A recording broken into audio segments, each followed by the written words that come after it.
Hello, this is Amer Qureshi. Welcome to The Boss. This is The Boss from Down Under. Yes, I'm coming to you from Canberra, Australia. In our previous episode, we talked to Peter Adamek, the General Manager of Sebring, the Canberra Innovation Network. And this week, we're going to talk to Nash, one of the success stories to come out of Sebring, the Canberra Innovation Network. He is part of a company called What Works. I caught up with Nash to talk about the company, the problem they're trying to solve, and the success that they have achieved. We also talked about some interesting stuff, like how do you build a culture of excellence and entrepreneurialism in a startup? So join me for this very exciting conversation with Nash from What Works here in Canberra. Welcome to the Boss Podcast. This is Amer Qureshi. I'm coming to you from Canberra, Australia this week, and I'm joined by Nash Khanal from What Works, who's part of the Sebring network here in Canberra, the Canberra Innovation Network. Well, it's wonderful to meet you, and thank you for being part of the podcast. It's a pleasure. So your company is, we've been talking about how successful the Canberra Innovation Network has been. I've spoken to Peter about it. I've also been, in and out of Sebring over many years. Tell me about your experience and what led you to start this company and how it's going so far.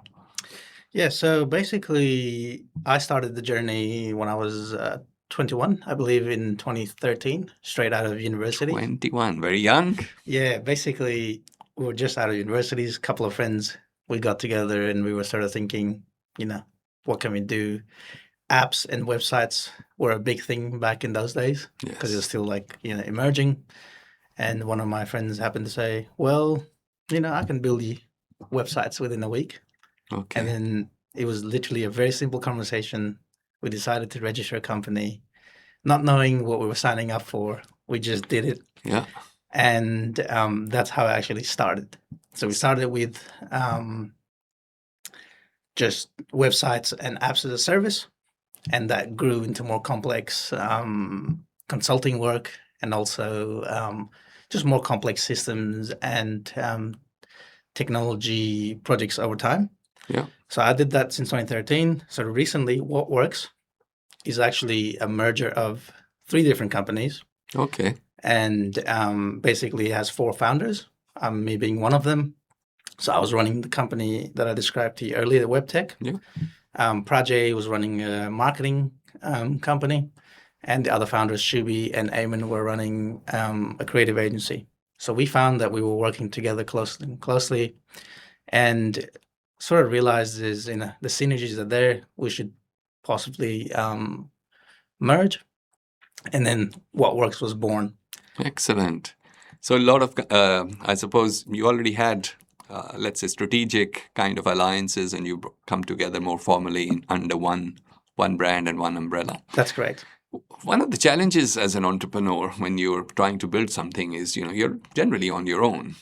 Now, and then you go into a situation that you've now got 3 co-founders. How has that change been for you, working with other people and other owners? At the start, I was slightly apprehensive of that. But because we were sort of already working very closely and, I'd known most of them very closely, it wasn't as tough. But for me, it was me being the sole founder in my previous company was sort of, making it very difficult for me to manage everything. Yes. I was managing a large team and working very long hours, weekends. And part of the benefit that came out of this merger is now I have 4 people who can look after the business. Initially, look, we're still 2 years into the merger. Initially, it was quite challenging because we're bringing with us our own ways of working, our own clients. Yes. And to this day, we're still trying to structure it so that everything works more smoothly in a more integrated environment. But I think it was just making sure at the start we had alignment and making sure the people you're working with are in a similar frequency as far as the experience is and as far as their values are. And then that made it much more manageable. Yeah, actually, that's a very important point that you just hit on. The values have to be aligned. While we all go into business with the aim of making millions of dollars, but there has to be an alignment of values, right? Like you said. And where that happens, things become much, much easier. So now this combined entity that you've got, just tell us a little bit more about what is the core service offering, or what is the problem that you're trying to solve? So, like I mentioned, it's a merger of three different sort of skill sets. We offer anywhere from product development to growth and creative. More and more, we're sort of entering the consulting slash the commercialization kind of projects. So like large transformational projects. So we work from anywhere from building standalone products. So whether it's like a medical system or like a business productivity tool, something in finance or in law, to anywhere from sort of coming in to an organization, analyzing,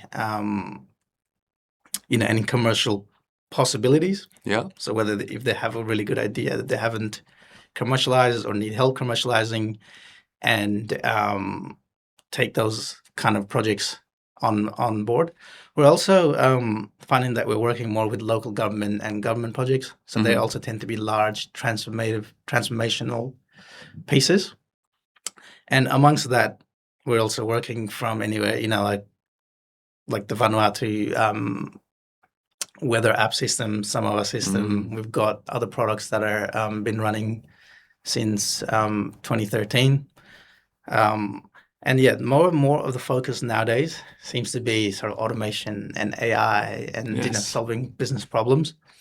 But those are the sort of work that we're taking on nowadays. So quite interesting. How have you gone about building the team? Obviously, as the work has expanded and you've moved into other states as well, they're not just in the ACT as such. How have you managed to keep up in terms of building your team and making sure there's an alignment of values and things that we talked about? Yeah, so some of the team members were, they had come from the different businesses that were already operating. Okay. So that's that. In terms of building the team and culture, like you said, it is a very big challenge, because if you're in the same sort of office space and in the room, culture and sort of alignment is very easy. Yeah. But when you fragment it into 3 different states or even internationally, it is a challenge. Yes. And so for us, what we found works really well is having clear shared values and alignment. However, having said that, in my experience, I think you need to really repeat it a lot, because it's easy when you're founders and you're sitting in, stuff changes, your perspective changes. But other team members and people in different localities may not necessarily be keeping up with what's happening over here. So we find we try and make an effort to sort of send one of the founders or team members to those different localities. So Amer, one of our other directors, likes to carry out internal workshops that ensures there is alignment. Anywhere from our values, the kind of work ethics that we have, the culture, the quality standards, all of those things really help make the team feel connected and working in a similar sort of culture. Yeah, and that's a big challenge. As companies grow and expand, the number of people working for you increase, maintaining that quality in terms of service delivery for clients, or your own way of doing things, needs to stay. Otherwise, whatever competitive edge you built, you end up losing it before you know it. And in all the time that you've been running your own enterprise now, like you said, you started in 2013, and then we've combined into a much larger organization. What are some of the highlights and lowlights of being in business for yourself that you've experienced? I think every founder will have lots of lowlights and highlights. Yes. It's sort of like, there's lots of ups and downs. For me, I think I sort of see it more as a maturing process rather than lowlights, because what I've experienced is every time there is a negative experience or a bad situation, you generally learn a lot from it. That has been my experience. So, I'll give you an example. There, in my previous company, there was a project that wasn't scoped properly, went over budget, went over timelines. The client was very unhappy to the point even that we got a letter from their solicitors demanding that the project get completed. And when that sort of thing happen, you really realize that there's a lot you can improve because it's like a continuously evolving mentality that you need to adapt. So when that happened, I was naturally very upset, but I also realized, this is the reality of making of not scoping things properly or not communicating correctly. So we learned a lot from that. There's been other sort of lessons like that. I'm sure every founders would have that. In terms of the upside, I think there's a lot of upsides there. Being able to sort of research and lead a team has a lot of personal satisfaction. So, we're in a position where we're sort of able to bring in new services, innovate, and sort of encourage that onto the team members as well. On top of that, you get to meet a lot of different people. You get to travel.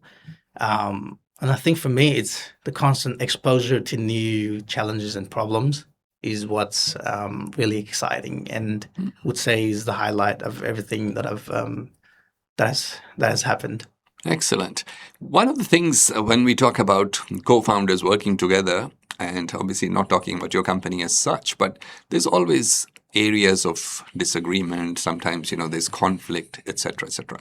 And one of the major pieces of advice that I give to all startups or even established businesses is that they need to document a lot of these things early on before any problems emerge. Right? Who's doing what? How much money are we going to get paid? How much cash can we draw? When will we, sort of reinvest versus pull out cash, etc. Did you go through a process like that before you came together? To a certain extent, but the problem is I think it's really hard to plan all of that in advance. You can have a good idea that these are the sort of challenges that may need tackling. But yes, we did do lots of session, and in fact, we do that on a regular basis because things change so fast. So then I think we have a really good internal process for that. We meet regularly on Monday mornings, and we have monthly board meetings where we're sort of hunting through those decisions continuously and updating them as the business changes. But I agree with you 100% that some of these things need to be nutted out before, because what tends to happen is it's either too late and you have to sort of make bad compromises to keep everyone happy, or there's a lot of disputes and can cause lots of problems. Yeah, and like you correctly say that you cannot always envisage everything that could potentially happen or could go wrong or something like that. But the most important thing, I suppose, is to build the mechanism for resolving disputes. Have an understanding of, how, if situation becomes a bit difficult, how will we deal with it?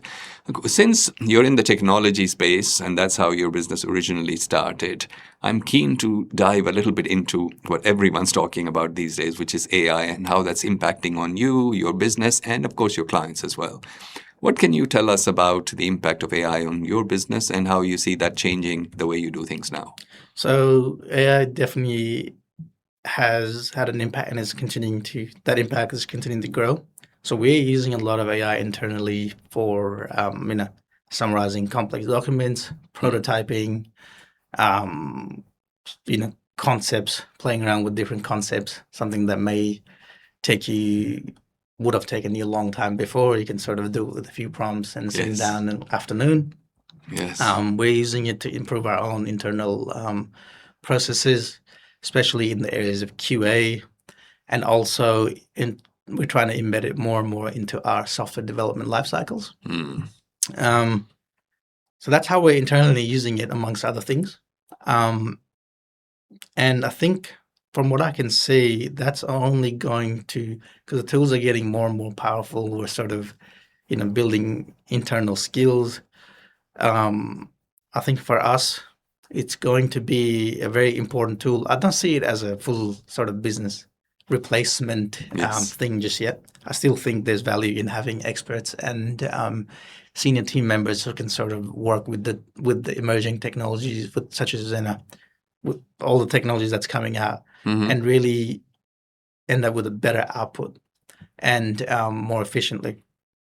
And I think as things improve, we will have to adapt to it.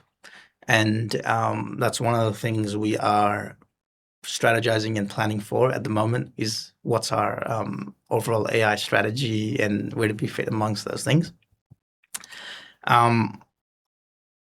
As far as with our clients go, I think some of the clients sometimes have misunderstood what AI is, and it's like a bit of a buzzword, and it's a hype.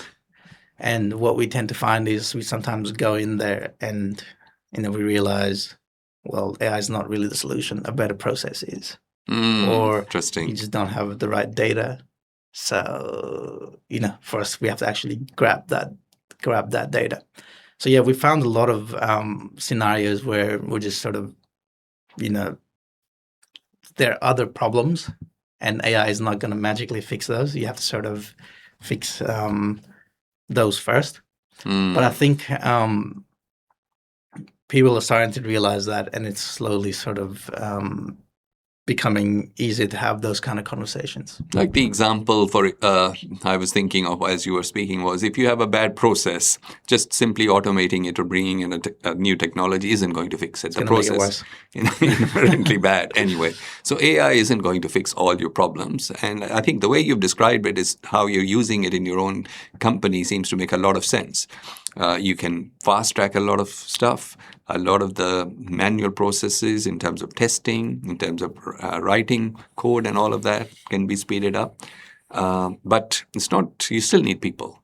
100%. And since I'm much older than you and everything, and for me, it was quite a new thing when AI came in. And it's totally changed the way I work now. With the benefit of years of experience, I basically treat each one of my Claude type agents that I've got as a staff member. Every day we have interactions. And the most interesting one I had recently was when Claude finally told me on a Friday afternoon, I think that's enough, Mr. Qureshi. I think you can let this one go and send it off to the client. Because it got a bit frustrated with my attempt to refining and fine-tuning, etc. And it just said, I think this is good enough given who the client is, send it off, which I did. So, but it has certainly changed the way I work. And the amount of manual work that I used to do is replaced. If I'm analyzing, being an accountant by profession, if I'm analyzing a spreadsheet, I don't need to do that anymore. I don't need to build the formulas. But I still need to know where to look and what to identify and when to focus on something. But all of that stuff can now be done. So if you look towards the future, and it's always hard when you're building a business, if you look towards the future, though, what does success look like to you? And you started at a young age, 21. You've been doing this for more than 10 years. Where would you like to be, say, in the next 5 years as an entrepreneur, as a business owner, as a company? So I think the next 5 years, I would like to see What Works grow into more a strategic partner for most businesses or organizations rather than just a service provider. Okay. So we want to continue sort of expanding our technical and commercial and overall capabilities and work on more and more challenging and impactful problems. Personally, I would like to continue growing as a leader because, like I mentioned to you previously, every time you think you've got somewhere and this is it, you just realize you're only getting started. So it's just a never-ending improvement cycle. So I would like to continue sort of improving not only my technical skills, but also, commercial and working to find more opportunities like that. And I think we want to definitely grow with the technology, adapt AI, and really sort of solve harder and more complex problems as we mature. Excellent. And I think very good point that you hit. As a leader of an enterprise or one of the partners, you need to keep upskilling yourself. And since I grew up in Canberra as well, it was fascinating for the 10, 15 years that I was building up my firm. You don't really know whether you're improving or progressing. Obviously, because you're surrounded by staff, they're never going to tell you that you're an idiot, sir, or whatever. So one of the most interesting things that I did was I went to Harvard Business School for a week-long program, one of their residential programs, where I got to meet people who were at similar stages of careers from all over the world. And when you're in a classroom with 65 other people of same sort of abilities and standards and from all over the world, and when the conversation starts and the professor starts asking you questions and you're discussing stuff, that is a wonderful way of assessing yourself. It's self-assessment. They don't give you marks out of 100 or anything. But it was mind-blowing because you could actually see whether you were really up to the mark or not. And it's only a personal thing. You're benchmarking yourself against others. And there is so much of this executive education, especially internationally. And for founders, for people starting up enterprises, there are so many opportunities. So if you get a chance, the likes of MIT, Harvard, all of them have got these programs for people just at your stage of progression. And you learn so much by meeting other people who are like-minded people who are going through similar challenges. But it's been a wonderful conversation, and I would love to, keep in touch. And I wish you success in your business. I hope it continues to grow. I hope you continue to grow and make a big impact here in Australia. Thank you for your time today. Thank you very much. Thank you.